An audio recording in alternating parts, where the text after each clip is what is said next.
If you're watching this video, you're probably unemployed. I don't know why, but you guys keep asking for planche tutorials, even though I can't planche. Well, here's my planche tutorial.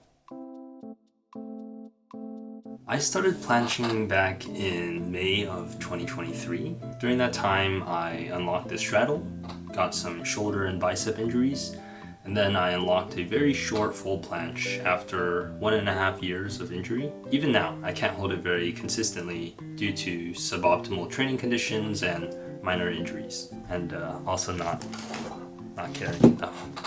I've always found the planche to be a very painful and slow to progress skill. Keeping my arms straight, externally rotating my shoulders, and strengthening my wrist deviation took me a long ass time to develop. But hey, that's just how calisthenics works. It doesn't matter if you're talented or not. Eventually you're gonna hit a roadblock and you need to work hard to overcome it. So as an untalented shit plancher, I'm going to share some insights from my time training this skill.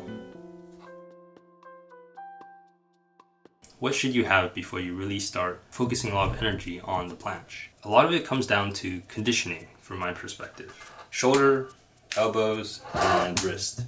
And also just having like a base level of muscle mass and strength. Now, this will vary a lot depending on your genetics. Some people need a lot more preparation, whereas other people don't require as much to start training the planche. For shoulder conditioning, having a base of push-ups, pike push-ups, even wall handstand push-ups is good, in my opinion.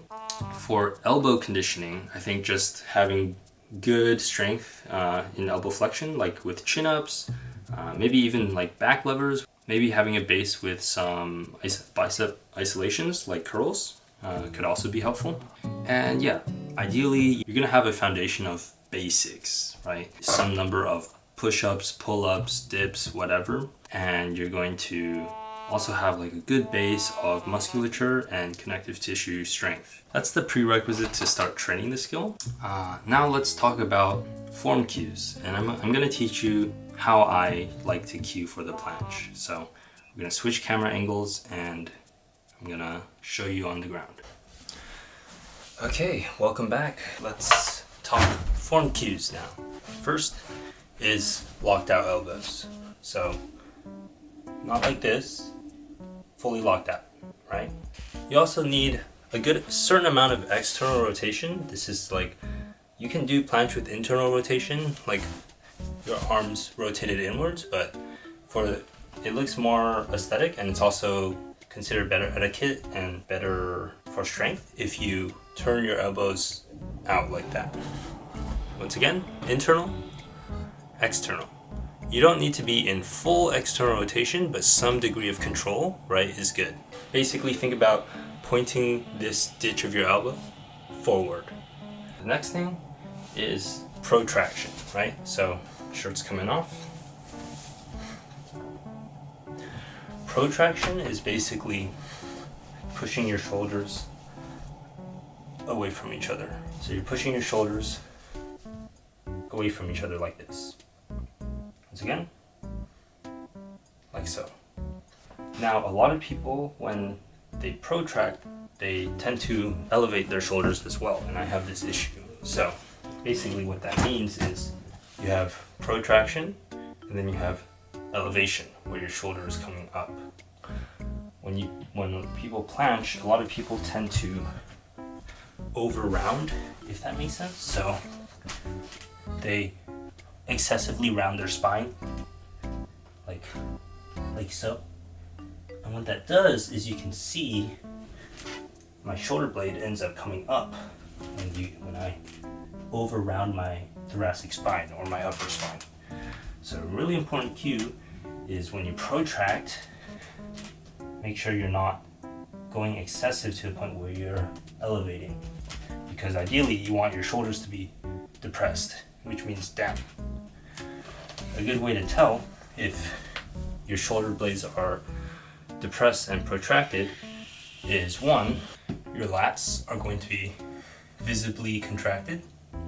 Two, your traps are going to be pretty visible as well, because if you're elevated, your traps are going to be covered. So how do you condition for protraction? A very basic technical drill that a lot of people do is called the scapula push-up. Get in a push-up position and let your shoulders come down towards your ears, like so. Push back up. Try not to let any of that movement come from the hips. You know, you're kind of just sagging your hips, right? The range of motion is pretty small, so lock your hips in place and like so. You should really try to feel your serratus anterior activating when you're doing this exercise, because it's very easy to go through the motion and not actually feel it. So when I'm really focused on my mind-muscle connection with my serratus, it'll look like this.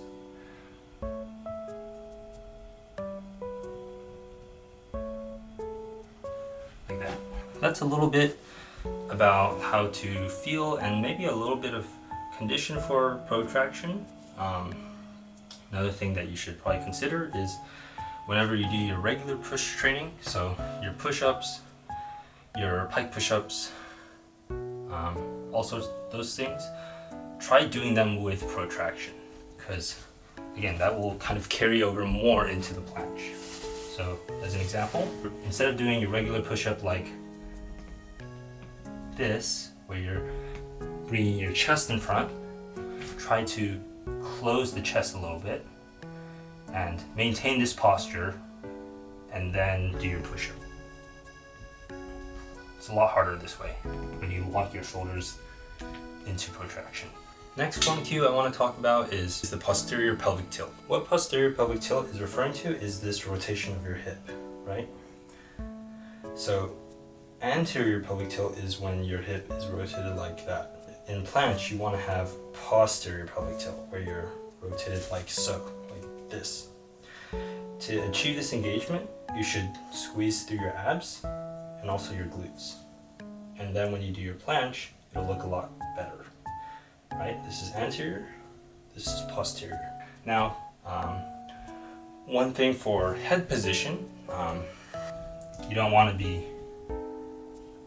looking down towards your feet. You don't want to be looking up like this either. I would just say a neutral head is fine, like this. And then next, there's the grip. So I'm sure if you've watched a lot of planche tutorials, you've seen a lot of videos on this idea of having a nicely stacked grip. So basically, there's the idea of a broken grip, where your wrist is on the inside of the parallettes, and this is bad because you lose a little bit of height, right? So one, if you're here versus if you're here, right? Here you're a bit taller, here you're a bit shorter because your arm length gets a bit shorter. Additionally, you're just kind of breaking your own connection with the bar. So now a quick caveat to that is when you do handstands on parallettes, it's okay to use a slightly broken grip. A lot of people in parallel handstands, including myself, instead of balancing like this, where they're purely stacked, will actually turn inwards a little bit so they can use more of this index finger area to push and balance. So it's not pure ulnar and radial deviation. It's actually some wrist flexion and extension that helps a little bit with parallel handstands. What a stacked wrist looks like or a proper grip looks like is your wrist is nicely stacked over where you're applying force to the bar, like so, right? The way I like to grip my P-bars is, you'll see if I do an attempt, I generally don't grip it too early, just because if I'm gripping it here, suddenly I'm here, it's like, this is not the actual position that I'm going to be holding the planche, so I'll have to probably readjust my grip a little bit. So I don't actually commit to my grip until I'm closer to the actual position, like right here. A good way to actually learn how to feel this grip is basically called to re-grip, right? What I'm doing right now is I'm leaning back, I'm putting pressure on the pinky side of my hand, and I'm gradually re-gripping it again, trying to feel the stacking of my wrist, and also trying to feel feel comfortable in this position. So when I do my planche leans, I tend to grip it like so, right? Where I'm not committing to the grip here, but as I'm coming forward, I'm rolling my wrist over the bar, putting my hand over, then I'm gradually closing, and then I close it by pinching my thumb and index finger, like so, like that. I know it's very complicated, but that's how to grip the parallettes in planche. How do you condition for planche? Before you even start training it, what are some things you can do to prepare your body for it?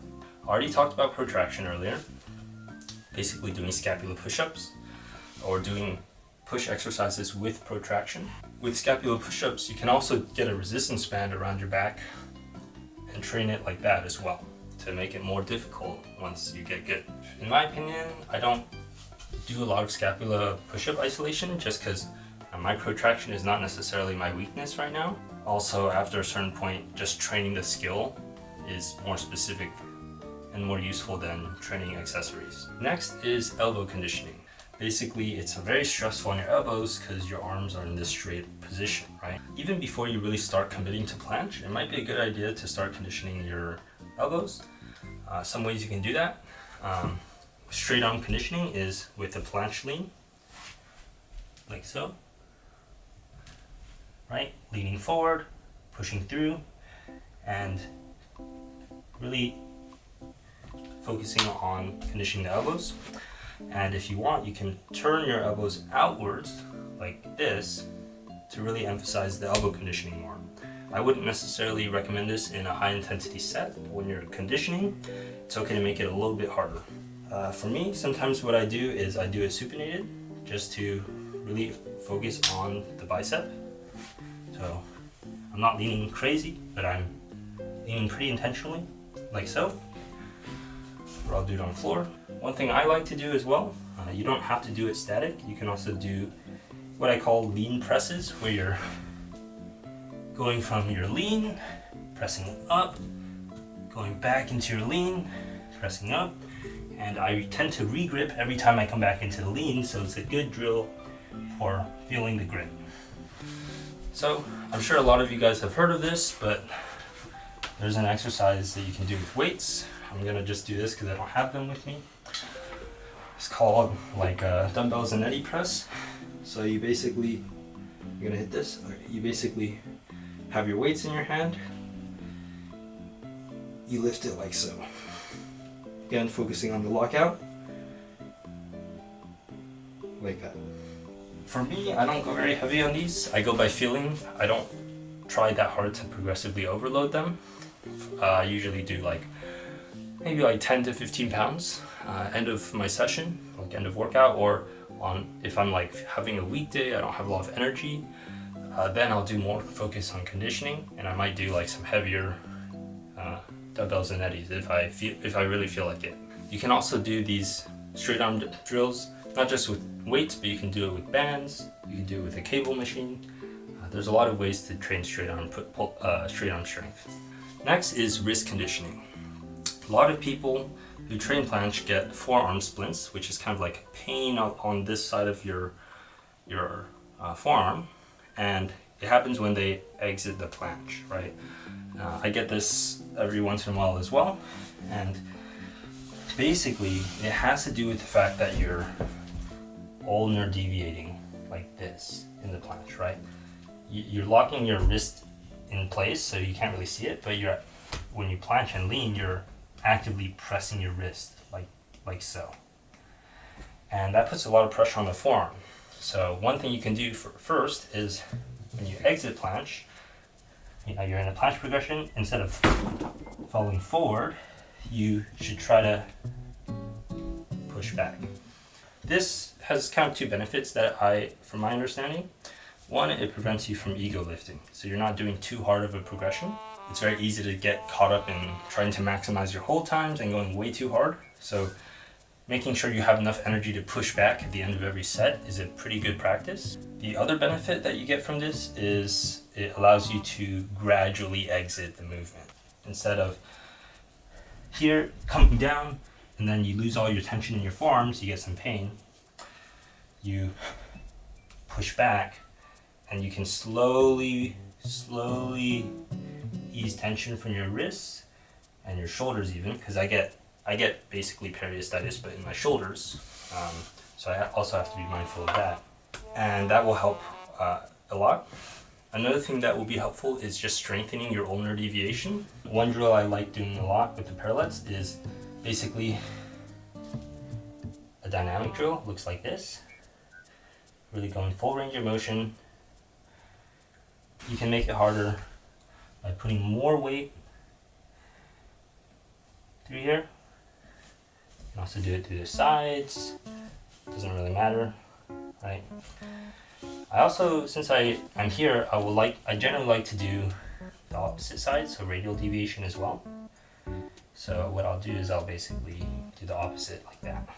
And you can train radial deviation with straight arms, you can train it with bent arms.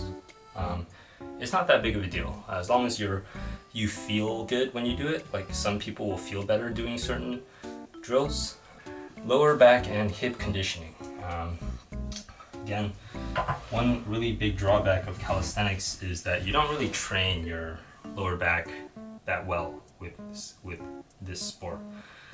So for me, I get a lot of weakness in my lower back, and especially once you start working on straddle, even on full, it is somewhat stressful, at least for me it was. So some lower back conditioning you can do. One, you've probably heard of it, it's the Superman.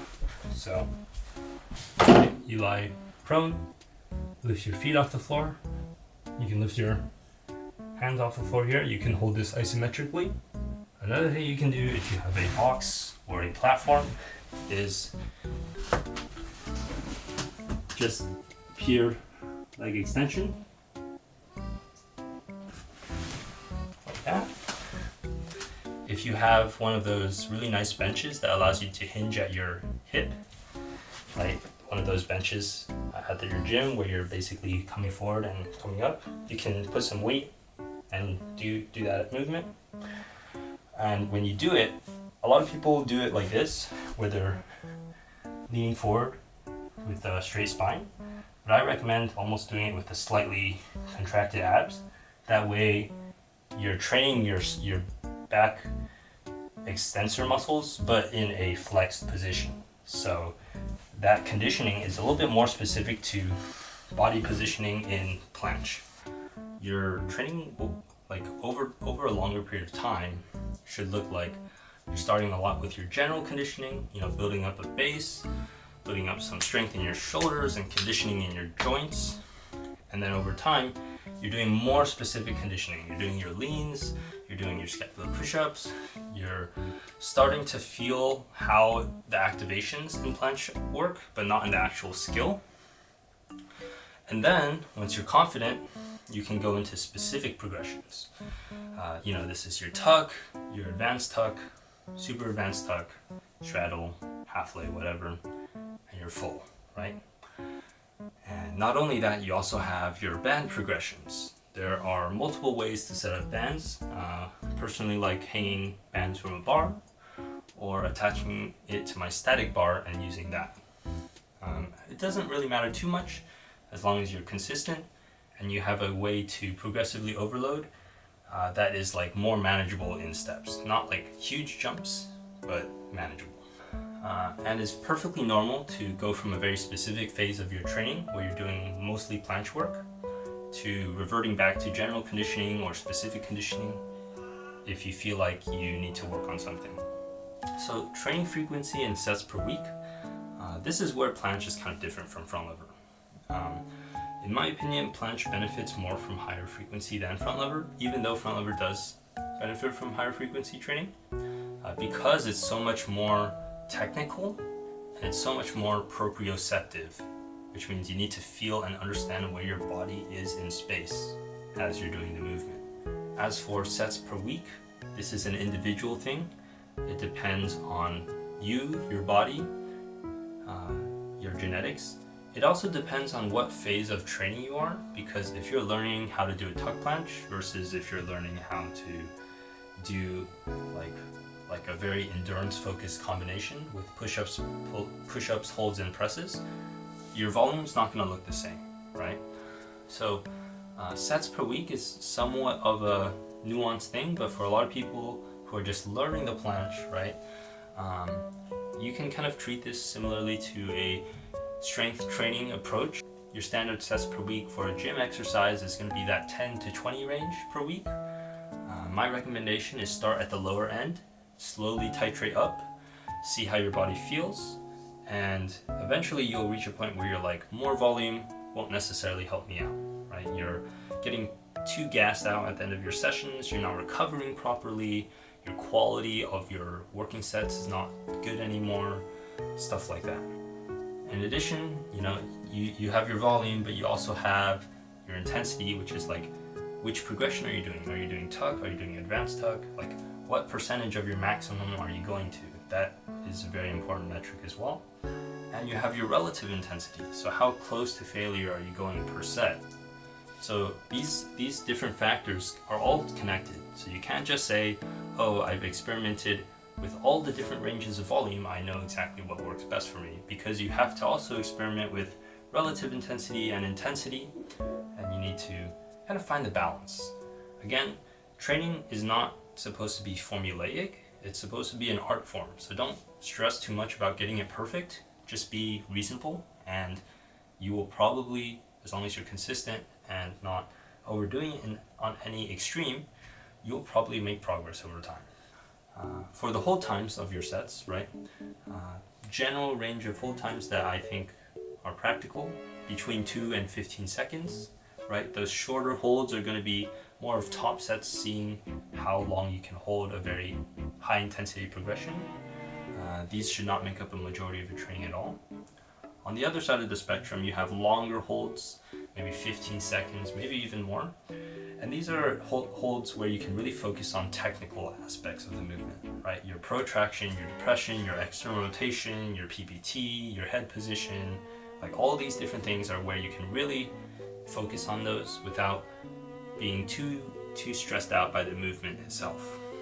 One thing that I always tell people when they're doing a high intensity progression, don't think too much about everything, because at the end of the day, if you're thinking about the pointiness of your toes while you're trying to hold a 2-second full planche, it's going to take away from your ability to perform the movement, because it's such a minute and minor detail compared to the actual movement itself that you're taking away attention from performing the skill to something that's more minor.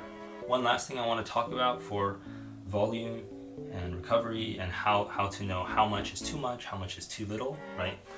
In strength training, there's a pretty fundamental idea of the stimulus recovery adaptation curve. So what that means is you imagine you train, you work out, right? What'll happen is your body's going to get sore, so your performance, right, is going to go down.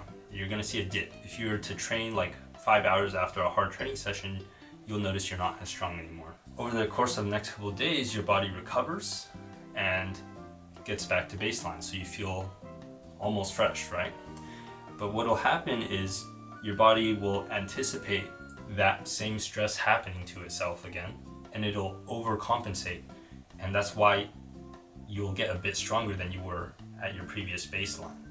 So that's the adaptation portion of the curve, right? You have the stimulus, the training, the recovery, the period where your performance goes down, but you're actively getting, your body is recovering, and then your adaptation, where your body not only recovers, but actually gets a bit stronger. One important thing about this adaptation part of the cycle is that's not permanent, right? So if you train and then you don't train for another 2 weeks or 3 weeks, those adaptations that your body made might be lost. You might not keep those adaptations. You have to train it to continually maintain those benefits. It's kind of like working out in general, right? If you work out a couple times or for a couple months, you'll gain some muscle. But if you don't keep working out, you're going to lose it. The reason I wanted to bring this concept in is when we're talking about planche, right? There's kind of multiple ways to apply this stimulus, this SRA curve, in short, to your training. One is you can try to recover and adapt before every single session. So this is people who train at lower frequencies, but they always train fresh and they go pretty hard, right? But a very strong stimulus, it makes their recovery take longer, but they also get a nice boost in adaptation. Or if you train higher frequency, you apply more frequent stimuli, but you also have to keep in mind that you need to recover faster so that you can recover and adapt for your next session. So that's one way to think about it, is you want to recover and adapt before each session. Alternatively, what often is a lot more practical is not to think about it from a session to session basis, but a weekly to weekly basis. So basically, you don't need to fully recover and adapt before each subsequent training session. Imagine you train 3 times in a week. Session 1, you're 100%. Session 2, you're 90%. Session 3, you're 80%. So each time you're applying a stimulus, and you start training while you're still in that recovery phase. So you're actually maybe potentially getting a little bit weaker over the course of a training week. Not necessarily the case, but just for the sake of theory, let's assume that. And then at the end of the week, you take an extended break time. So you have 3 good training stimuli. You didn't wait for the SRA curve to fully recover before each session. And then you had a good rest at the end of the week, which allowed you to fully recover and get fresh again. So this is a sustainable way to train as well. This concept of training yourself into the ground over time in a controlled way, this is called overreaching. So overreaching is when you intentionally go a little bit into the red, basically over the course of a training phase. You get as much training volume as you can while your performance goes down a bit, basically applying a very strong stimulus, and you basically get those adaptations at the end of that phase rather than at the end of a single session. So that's why it's hard to really give a formulaic response to how often you should train, what intensity you should train, what hold times you should train, what progressions you should train. It's all kind of all jumbled together. And my best advice is start simple, right? Don't make your training more complicated than it has to be. Over time, you can add more layers, but when you first start training planche, keep it as simple as possible so you're not bogged down by everything. So we already talked about bands. We already talked about body weight. So what's the proportion you want to train bands and body weight, right? I think this is a delicate balance. I'll kind of give some high-level explanation just so you can kind of figure it out yourself.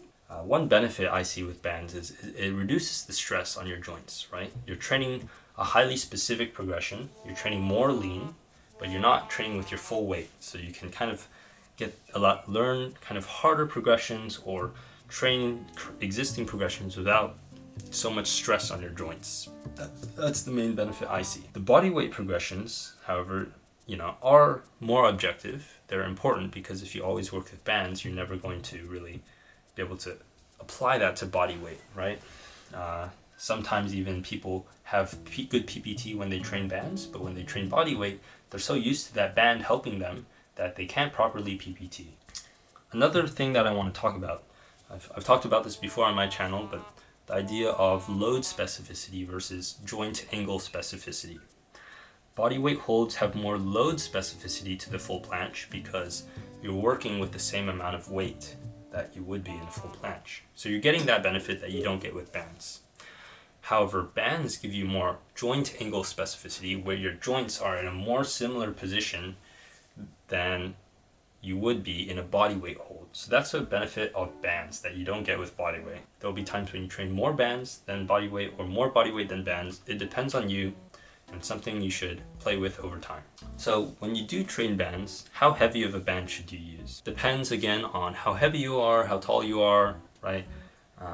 Because a band that gives you 30 kg of assistance might be half your body weight or a third of your body weight, right? You don't want to go so heavy on band assistance, but for me, I usually I do a range between light bands and heavy bands.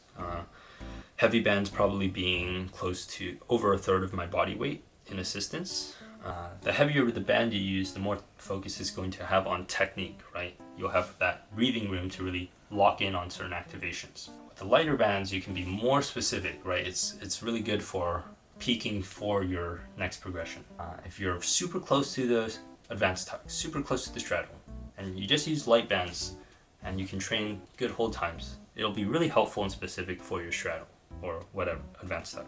Another thing I want to talk about is how do you overcome a plateau in planche, right?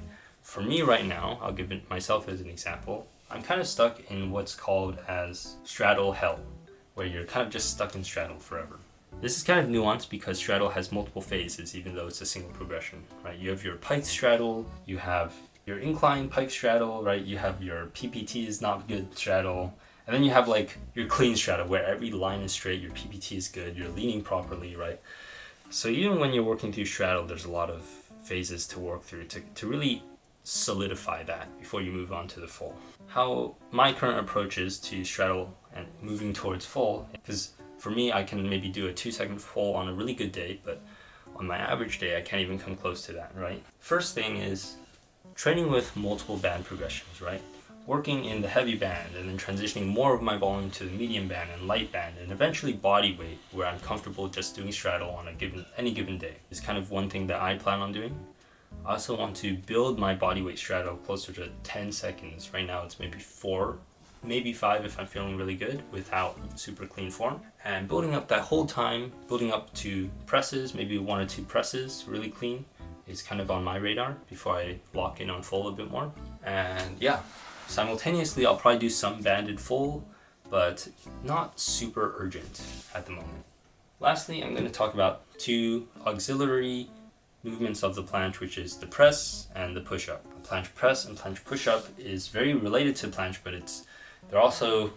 they could potentially have videos of their own dedicated to that. For the press, it's kind of 2 movements, right? There's the planche portion of the press where you're starting from here and then you're coming up, right? From between here and here, this is where you're biasing more towards your handstand because your scapula goes from depressed to elevated. And a lot of people think that if they only train planche, they'll get press for free. But what often happens is they can planche, and then when they get to here, they get stuck. They can't actually close the movement. So for me, I generally recommend if that's happening for you, you should train the top part of the planche press by itself. There are several ways to do this. One way is with straight arm press progressions where you're like leaning here, lifting off, etc. Alternatively, there's something called the toe pull on the handstand, just on the wall, where you're basically leaning off the wall into your handstand. And I'll quickly demo what that looks like. Basically, think of it as slowly leaning your weight forward, then pressing off like that. And you don't want to jump off the wall with your feet, you just want to lean. You can do this for repetitions, build some strength. As you get stronger, put your hands farther from the wall, lean more, right? I didn't show my feet, but you can kind of do it multiple ways. One is where your feet come off the wall with every rep, or you can kind of walk your feet up and down and kind of just feel the activation. So that's my advice for presses is it's 2 movements, it's not one. Make sure you're training both of them. Now for push-ups, the hardest thing when you're doing push-ups is to maintain your protraction as well as your lean. So what will happen is when people do their planche push-ups, they'll lose the protraction. So I'm just going to demo in a pseudo planche push-up now. So they'll go from here at the top to here at the bottom where they're no longer protracted. And then the other thing that happens when they do their planche push-up progression is what happens is at the bottom they'll lean forward a lot, and then at the top they come backwards like this. And when you do your actual tuck planche push-ups or whatever, it'll look really weird if you're here and then coming back here, your feet are going to be here instead of here, right? When you're doing your planche push-up progression, to keep the protraction, I like to think about locking the body position in place, right? So if you're already in if your torso is already kind of nice and closed, it's not that hard to maintain it. right? Just think about keeping this activation. And when you do your planche push-up progression, just bend the elbow, straighten it out, while keeping these activations. For me, I recommend when you do planche push-ups, do partial ROM. So go till your elbow hits your side. Don't go all the way back here because it's really easy to lose your activation when you do that. So just come till here, then straighten. You don't need to come all the way down here while trying to keep your protraction. It's a lot harder. Additionally, really just focus on your head trajectory as you're coming up and down, because if you're not maintaining a good lean, you'll notice that your head is moving back and forth during the movement, right? Try to keep a vertical pushing path. That's some of my tips for push-ups. I don't know if that helped or not. To be honest, I'm not a planche specialist, so this video is not super in-depth, but just kind of explains my understanding of how to go about it. I hope you guys will stop bugging me to make planche videos, even though I can't planche. But I think I'm on my way there. So, hope this helps, guys, and I'll see you in the next one.